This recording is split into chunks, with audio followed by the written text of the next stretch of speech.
Hello, good morning everyone. I am Chaudhary Saab. I am heartily welcome to all of you on Chaudhary IAS Academy YouTube channel. If you have come to our channel for the first time, please subscribe the channel and press the bell icon for latest update. Today we will discuss about chapter number 5, major domains of the earth. So let's start.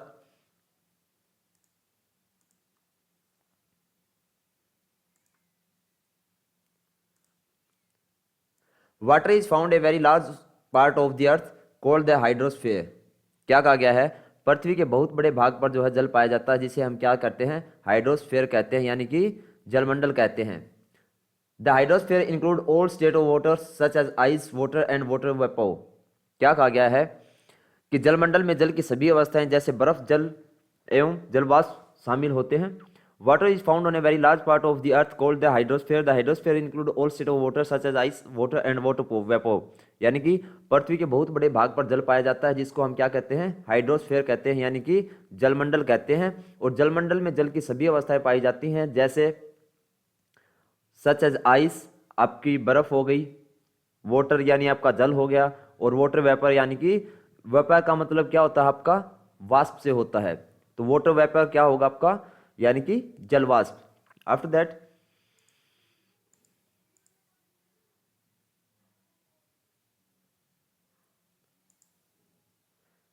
यहां पे क्या दिया गया है? You can see the diagram. Fresh water 2.5%. तो इसका मतलब क्या होगा? जो पीने योग्य जो पानी है, जिसमें खारा पानी नहीं होता, शुद्ध पानी होता, जो हमारे पीने के काम आता है, सिर्फ वो हमारी पृथ्वी पे कितना है? 2.5% है. एंड ओशंस में कितना है? जो लवणीय पानी होता है, जो पीने के काम नहीं आता है, तो 97.5%. कितना होगा? 97.5% होगा. Fresh water 2.5%, in oceans 97.5%. After that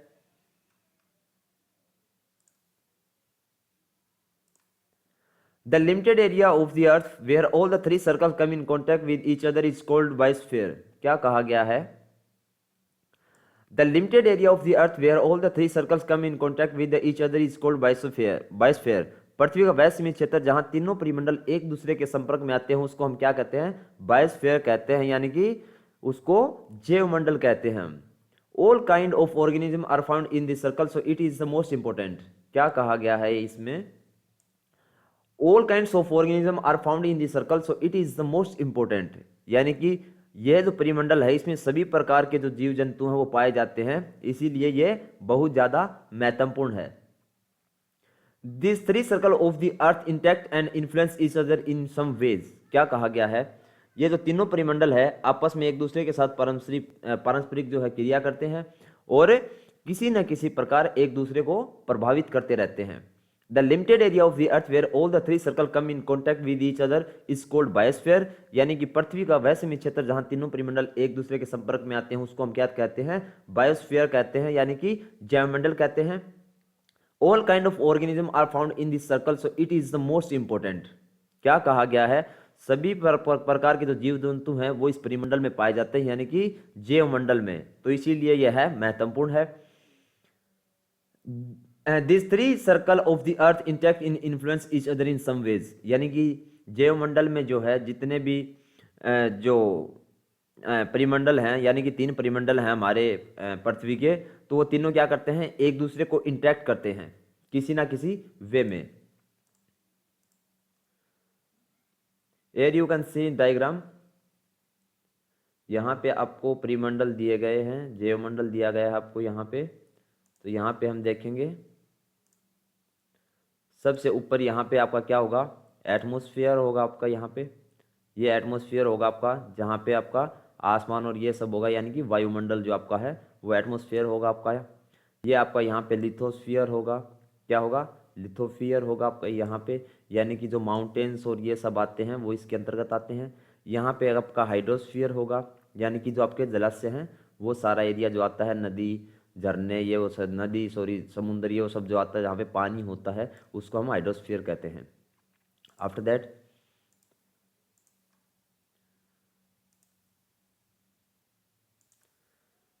the height of the site is measured from the sea level. क्या कहा गया है? The height of the site is measured from the sea level, यानी कि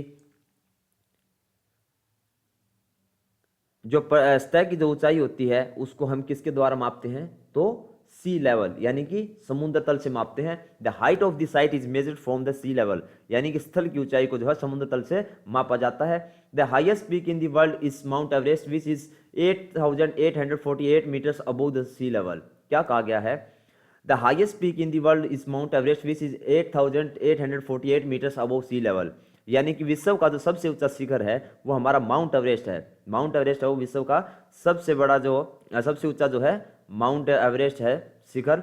इसकी समुद्र तल से अगर हम ऊंचाई की बात करें तो कितनी है, 8,848 मीटर, यानी कि 8,848 मीटर इसकी ऊंचाई है समुद्र से। The second one is K2 which is 8,611 above sea level. क्या कहा गया है, the second one is K2 which is 8,611 metre above sea level, यानी कि दूसरा जो है वो है हमारा K2 जिसकी समुद्र तल से ऊंचाई है 8,611 metre. After that the third is Kanchenjunga which is 8,556 metre above sea level. क्या कहा गया है, the third is Kanchenjunga which is 8,556 metre above sea level, यानी कि तीसरा जो है वो कंचनजंगा है जो समुद्र तल से 8,556 मीटर ऊंचा है। After that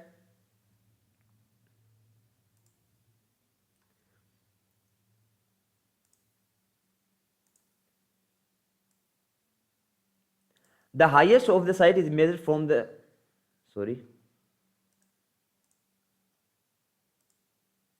after that the deepest part of the world is the Mariana Trench of the Pacific Ocean which has a depth of 11,022 meter। क्या कहा गया है, the depth part of the world is the Mariana trough of the Pacific ocean which has depth of 11,022 metre. विश्व का जो सबसे गहरा भाग है वो प्रशांत महासागर का मैरियाना गर्त है जिसकी गहराई है which has depth of 11,022 metre, यानी कि जिसकी गहराई जो है वो 11,022 मीटर है।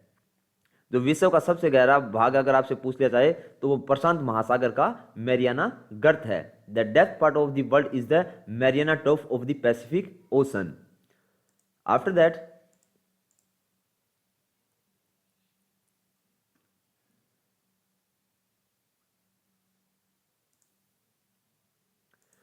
Sequence of earth is continents by order. क्या कहा गया है, पृथ्वी के महाद्वीपों का आकार के अनुसार क्रम, यानी कि बड़ा कौन सा है, सबसे पहले सबसे बड़ा जो होगा फिर छोटा।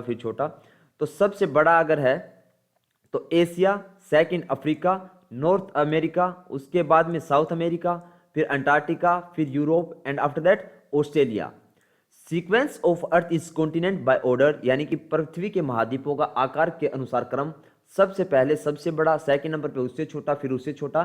तो सबसे बड़ा जो होगा आपका होगा वो एशिया, सेकंड नंबर पे आपका उससे छोटा होगा अफ्रीका, उससे छोटा होगा नॉर्थ अमेरिका, उससे छोटा होगा साउथ अमेरिका, उससे छोटा होगा अंटार्कटिका, उससे छोटा यूरोप एंड सबसे छोटा होगा ऑस्ट्रेलिया। जो ऑस्ट्रेलिया है वो विश्व का सबसे छोटा महाद्वीप है।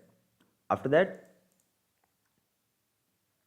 here you can see in map north America. North America आपका कहां पर है, यहां पे आपका ऊपर ही ऊपर ये नॉर्थ अमेरिका होगा आपका, यहां पे आपका एशिया होगा, ये हमारा एशिया है, यहां पे यूरोप महाद्वीप होगा, एशिया महाद्वीप में हम रहते हैं, ये यूरोप होगा आपका, ये यहां पे आपका साउथ अमेरिका होगा, फिर आपका यहां पे होगा अफ्रीका महाद्वीप, ये आपका अफ्रीका महाद्वीप हो गया, यहाँ पे आपका होगा ऑस्ट्रेलिया महाद्वीप, ये कौन सा हो गया आपका ऑस्ट्रेलिया हो गया, और ये होगा आपका अंटार्कटिका, यानी कि अंटार्कटिका जो महाद्वीप है। तो ये 7 महाद्वीप हैं। ये 7 महाद्वीपों में सबसे ऊपर सबसे बड़ा जो होगा हमारा ऑस्ट्रेलिया होगा, जो यहाँ पे आपको दिखाई दे रहा है जितना भी, ये आपका ऑस्ट्रेलिया होगा। उसके बाद में नीचे आपका जो है सॉरी ये एशिया होगा आपका, और नीचे जो आपका ये है ऑस्ट्रेलिया। तो ऑस्ट्रेलिया जो है वो विश्व का सबसे छोटा महाद्वीप है। After that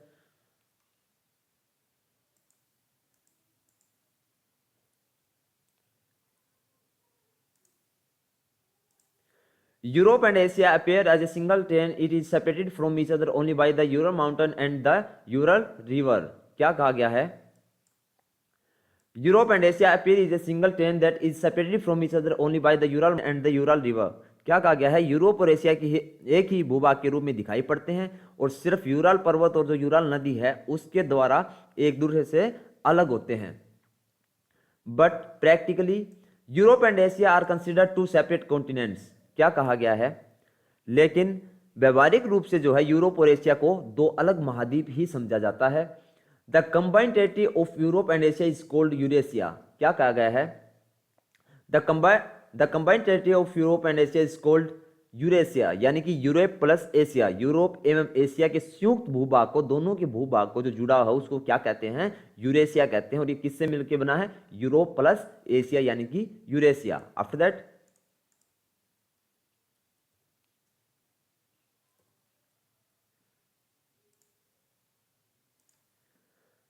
Africa is the second largest continent in the world after Asia. क्या कहा गया है? Africa is the second largest continent in the world after Asia, यानी कि अफ्रीका एशिया के बाद विश्व का दूसरा सबसे बड़ा महाद्वीप है।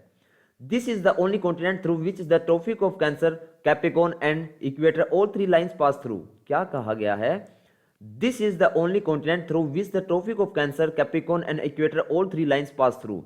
यानी कि यही एक ऐसा महाद्वीप है जिससे होकर अपनी कर्क रेखा, मकर रेखा एक एवं विषुवत जो आपका विषुवत रेखा जो है, तीनों रेखाएं होकर गुजरती हैं।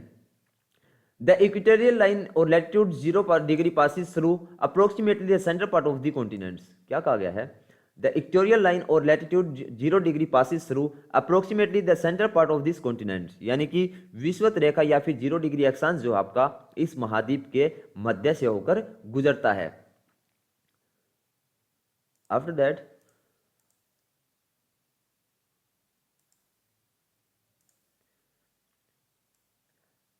the Suez Canal built in Egypt, Sinai Peninsula is the largest artificial canal in the world. क्या कहा गया है? The Suez Canal built in Egypt is Sinai Peninsula is the largest artificial canal in the world. यानी कि मिस्र के सिनाई में प्रायद्वीप में बनाई गई जो स्वेज नहर है पूरे वर्ल्ड की सबसे बड़ी मानव द्वारा निर्मित नहर है। The canal connect the geocentral sea with the Red Sea and separate the continent of Asia from the continent of Africa. This canal connect the geocentral sea with the Red Sea and separate the continent of Asia from the continents of Africa. यानी कि यह नहर जो है भूमध्य सागर को लाल सागर से जोड़ती है, कनेक्ट करती है तथा एशिया और महाद्वीप को जो है अफ्रीका महाद्वीप से सेपरेट करती है, यानी कि अलग करती है। In 1869, this canal was opened for the movement of ships due to which the distance between Europe and Asia was reduced considerably. यानी कि 1869 में इस नहर को जहाज़ों के आने जाने के लिए भी खोल दिया गया था, जिसके कारण यूरोप और एशिया के बीच की जो डिस्टेंस है वो बहुत ज़्यादा मात्रा तक कम हो गई थी। In 1869, this canal was opened for the movement of ships, यानी कि जहाज़ों के आगमन के लिए 1869 में इसको खोल दिया गया था। Which the distance between the Europe and Asia was reduced considerably, यानी कि जिससे क्या हुआ यूरोप और एशिया के बीच की जो डिस्टेंस था वो काफी कम हो गया था। आफ्टर दैट आप डायग्राम देख सकते हैं, ये आपका स्वेज नहर है उसका डायग्राम है। आफ्टर दैट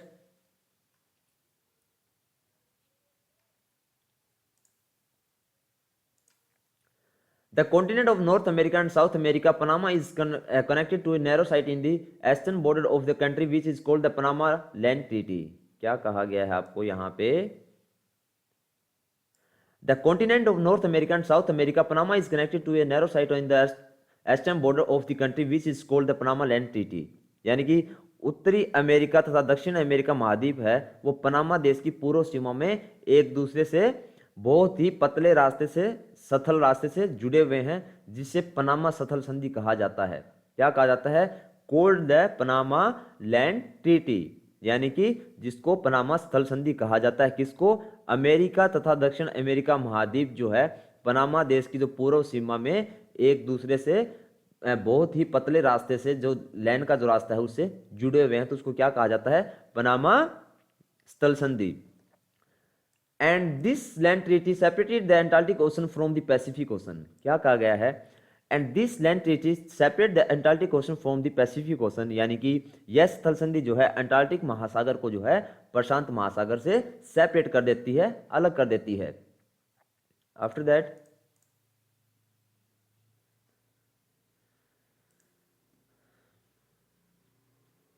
क्या पूछा गया है आपको यहाँ पे? ये आपका देखो ऊपर यहाँ पे नॉर्थ अमेरिका का एरिया है, ये साउथ अमेरिका जो आपका वो हो गया। क्या पूछा गया है यहाँ पे? कहा गया है isthmus a narrow strip of land joining two land masses. क्या कहा गया है? स्थल का एक संकरा भाग होता है जो दो बड़े स्थलीय भागों को एक दूसरे से जोड़ता है, उसको हम क्या कहते हैं? स्थल संधि कहते हैं। और नॉर्थ अमेरिका और साउथ अमेरिका जो है इनके बीच में जो है ये स्थल संधि है। यहाँ पे इन दोनों के बीच में स्थल संधि है, इस्थुमस। यहाँ पे आप इंडिया का मैप देख रहे होंगे, तो यहाँ पे क्या है? Strait is a narrow passage of water connecting two large water bodies like seas and oceans. क्या कहा गया है? Strait is a narrow passage of water connecting two large water bodies like seas and ocean. यानी कि जल संधि जो है पानी का एक ऐसा भाग होता है जो दो बड़ी जलराशि को आपस में जोड़ता है। मान लो समुद्र या फिर महासागर आपका हो गया, तो उनको आपस में जोड़े। फिर आपसे क्या पूछा गया है? Name of the state between India and Sri Lanka. क्या पूछा गया है? Name of the state between India and Sri Lanka. तो इन भारत और श्रीलंका के बीच में जो जल संधि है उसका नाम पूछा गया है, तो वो कौन सी होगी? पाक जलडमरू। कौन सी होगी? पाक जलडमरू। After that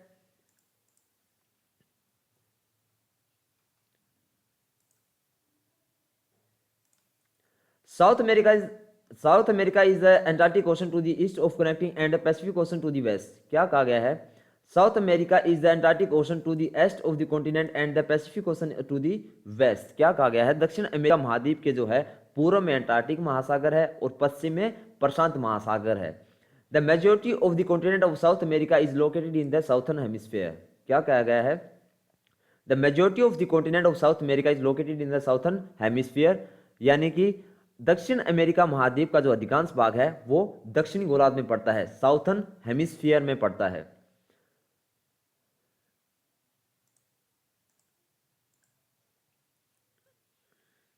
after that the continent of Australia is called the island continent. क्या कहा गया है? ऑस्ट्रेलिया महाद्वीप को द्वीपीय महाद्वीप कहा जाता है। क्या कहा जाता है? कॉल्ड द आइसलैंड कॉन्टिनेंट, यानी कि ऑस्ट्रेलिया महाद्वीप को द्वीपीय महाद्वीप कहा जाता है। It is surrounded by ocean and seas from all four side. क्या कहा गया है? It is surrounded by ocean and seas from all four side, यानी कि यह चारों तरफ से जो है महासागरों समुद्रों से घिरा हुआ है। Australia is the smallest continent in the world located entirely in the southern hemisphere. क्या कहा गया है? Australia is the smallest continent in the world located entirely in the southern hemisphere, यानी कि ऑस्ट्रेलिया जो है विश्व का सबसे छोटा महाद्वीप है जो पूरी तरफ से दक्षिणी गोलार्ध में स्थित है, located entirely in the southern hemisphere.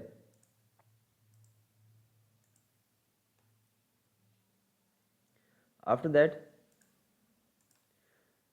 Antarctica is a large continent located in southern hemisphere. क्या कहा गया है? Antarctica is a large continent located in the southern hemisphere, यानी कि अंटार्कटिका का एक बहुत बड़ा महाद्वीप है जो दक्षिण गोलार्ध में स्थित है। जो अंटार्कटिका है वो भी एक बड़ा महाद्वीप है जो दक्षिणी गोलार्ध में स्थित है। The southern pole is located in the middle of this continent. क्या कहा गया है? The south pole is located in the middle of this continent, यानी कि जो दक्षिण ध्रुव है वो इस महाद्वीप के बिल्कुल बीच में स्थित है। Since it is located in south pole it is always covered with layer of thick ice. क्या कहा गया है? Since it is located in south pole it is always covered with layer of thick ice, यानी कि यह दक्षिण ध्रुव में स्थित है जहां पे ज्यादा ठंड होती है, इसीलिए हमेशा जो है ये मोटी बर्फ की परतों से ढका रहता है। Research centre of many countries are located here. बहुत सारी कंट्रीज के जो बहुत सारी कंट्रीज जो हैं उनके शोध केंद्र जो है वो भी यहाँ पे स्थित हैं।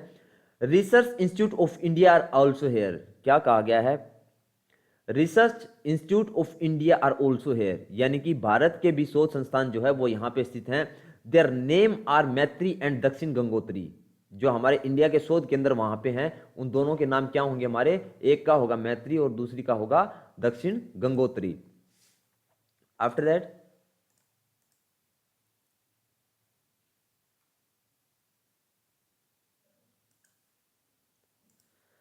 The Hoos Reserve which is separated from each other by a continent is called the ocean. क्या कहा गया है? The Hoos Reserve which is separated from each other by a continent is called the oceans. यानी कि विशाल जलाशय जो महाद्वीपों के द्वारा एक दूसरे से अलग होते हैं तो उनको हम क्या कहते हैं? Called the oceans, यानी उनको हम क्या कहते हैं? महासागर कहते हैं। Their order in term of size Pacific ocean, Antarctic ocean, Indian ocean, southern ocean and Arctic ocean. क्या कहा गया है? The order is term of size, यानी कि उनको आकार की दृष्टि से अगर उनको देखें तो सबसे बड़ा होगा आपका पैसिफिक ओशन, उससे छोटा होगा अंटार्कटिक ओशन, फिर उससे छोटा इंडियन ओशन, उससे छोटा साउथर्न ओशन, उससे छोटा जो आपका होगा आर्कटिक ओशन होगा। कौन सा होगा? आर्कटिक ओशन का होगा। After that, the expansion of the Pacific, Antarctic and Indian Ocean around Antarctica is called the Southern Ocean। क्या कहा गया है? The expansion of the Pacific, Antarctic and Indian Ocean around Antarctica is called the Southern Ocean। यानी कि Antarctica के चारों ओर जो है प्रशांत, अंटार्कटिक और हिंद महासागर के विस्तार को क्या कहते हैं? हम दक्षिणी महासागर कहते हैं, साउथर्न ओशन कहते हैं।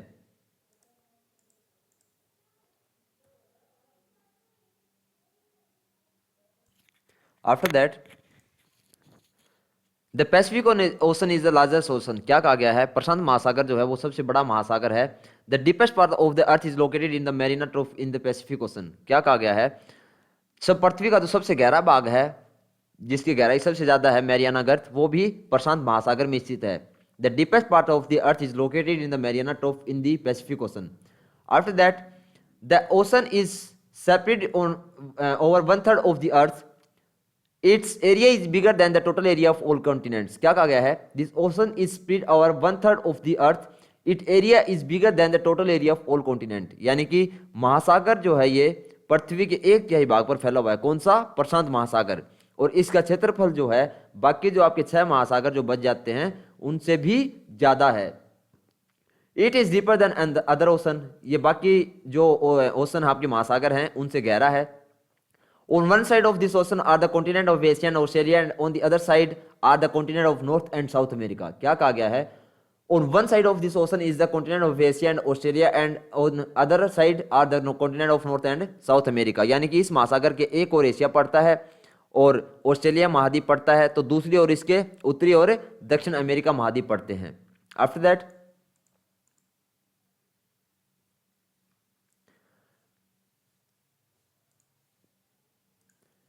the Antarctic Ocean is the second largest ocean in the world। It has North and South America on its western edge and Europe and Africa on its eastern edge। क्या कहा गया है? The Antarctic Ocean is the second largest ocean in the world। यानी कि Antarctic महासागर जो है विश्व का दूसरा सबसे बड़ा महासागर है। It has North and South America on its western edge and Europe and Africa on its eastern edge। यानी कि इसके पश्चिम जो किनारे पर है उत्तर और दक्षिण अमेरिका है, और पूर्वी किनारे के ऊपर इसके यूरोप और अफ्रीका है। After that, the coastline of the Antarctic Ocean is heavily eroded। This irregular and erratic coastline is ideal for natural harbor and ports। क्या कहा गया है? The coastline of the Antarctic Ocean is heavily eroded। This irregular and erratic coastline is ideal for natural harbors and ports। यानी कि Antarctic महासागर की जो तट रेखा है वो बहुत अधिक कटी फटी हुई है, बिल्कुल सही सीधी नहीं है। यह अनियमित और तंदूरी तटरेखा प्राकृतिक पोतासरों और पतनों के लिए आदर्श मानी जाती है। After that, the Antarctic ocean is the world biggest ocean in term of trade. क्या कहा गया है? The Antarctic ocean is the world biggest ocean in the terms of trade. यानी कि व्यापार की दृष्टि से अगर हम देखें हम तो विश्व का सबसे ज्यादा जो व्यस्त महासागर है वो कौन सा है? अंटार्कटिक महासागर है। After that,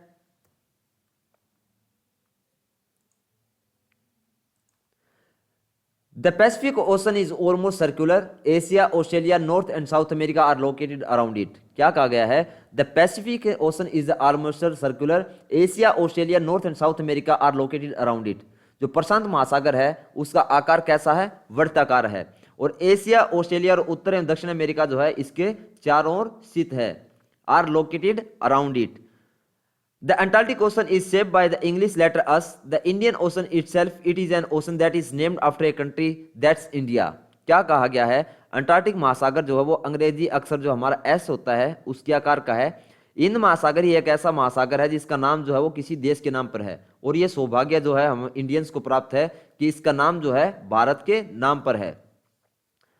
this ocean is almost triangular. क्या कहा गया है? यह जो महासागर है यह कैसा है? त्रिभुजाकार है। कौन सा? हिंद महासागर। हिंद महासागर का आकार कैसा है? ट्रिंगुलर यानी कि त्रिभुजाकार है।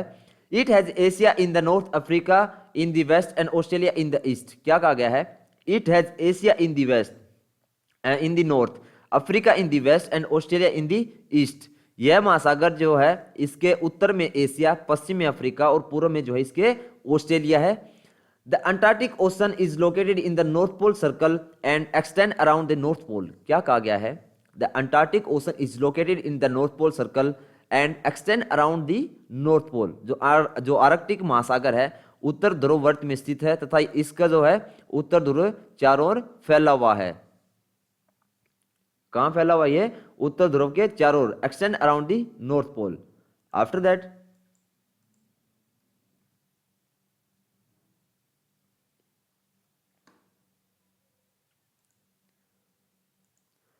The atmosphere is divided into 5 layer based on its component. क्या कहा गया है? The atmosphere is divided into 5 layer based on its component, यानी कि वायुमंडल जो है उसको घटकों, तापमान तथा अन्य आधार पर 5 परतों में बांटा गया है। और वो 5 परतें कौन सी हैं? Temperature and so on. This layer are cold troposphere, stratosphere, mesosphere and ion system and exosphere starting from the surface of the earth. क्या कहा गया है? This layer are cold troposphere, आपको दूसरी होगी स्ट्रेटोस्फियर, तीसरी होगी आपकी मेसोस्फियर, चौथी होगी आपकी आयन सिस्टम एंड पांचवा आपका होगा exosphere starting from the surface of the earth. इन परतों को जो है पृथ्वी की सतह से शुरू करते हैं तो सबसे पहले आपका सौरमंडल आता है, फिर आपका समताप मंडल आता है, फिर आपका आयन मंडल आता है, उसके बाद में बरही मंडल आपका आता है। After that atmosphere 1600 kilometre extend to a height. क्या कहा गया है? वायुमंडल जो है वो 1600 किलोमीटर की ऊंचाई तक फैला हुआ है। The atmosphere 1600 kilometre extend to a height. It provide us with the air that we breathe and protects us from some harmful rays of the sun, यानी कि ये हमें जो है सूर्य से आने वाली हानिकारक किरणों से बचाता है और सांस लेने के लिए हमारे लिए लाभदायक है। आफ्टर दैट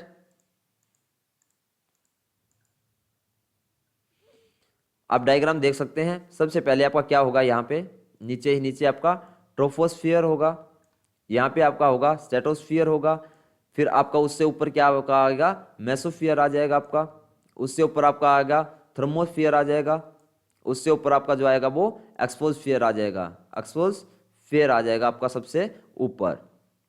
और यह कहाँ से शुरू होता है? तो ये पृथ्वी से शुरू होता है। After that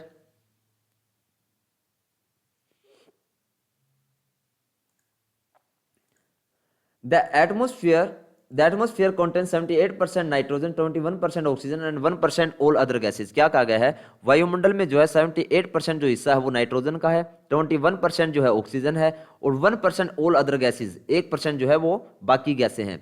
nitrogen gas present in the atmosphere help in the growth of all kind of organism. Oxygen is required to breathe. क्या कहा गया है? वायुमंडल में उपस्थित जो नाइट्रोजन है वो सभी प्रकार के जीव जंतुओं के लिए उनकी वृद्धि में जरूरी होती है। And oxygen is required to breathe, और ऑक्सीजन जो है उनके सांस लेने के लिए जरूरी होती है। Although carbon dioxide is very small, it's absorb the heat release by the earth which keep the earth warm. क्या कहा गया है? कार्बन डाइऑक्साइड जो है वो बहुत कम मात्रा में है, लेकिन पृथ्वी से जो भी ऊष्मा यहाँ से छोड़ी जाती है वो उसको अवशोषित कर लेती है, जिसके कारण क्या होता है? पृथ्वी जो हमारी गर्म रहती है। विच keep the earth warm and it is also necessary for the growth of plants. क्या कहा गया है? और यह पौधों की वृद्धि के लिए भी आवश्यक है। इसी के साथ हमारा चैप्टर नंबर 5 जो है वो खत्म हो जाता है। इसके बाद हम चैप्टर नंबर 6 करेंगे। लाइक कमेंट करके जरूर बताएं आपको क्लासेस कैसी लग रही हैं, ताकि हमें पता चलता रहे। तो मिलते हैं नेक्स्ट वीडियो में, तब तक के लिए बाय बाय।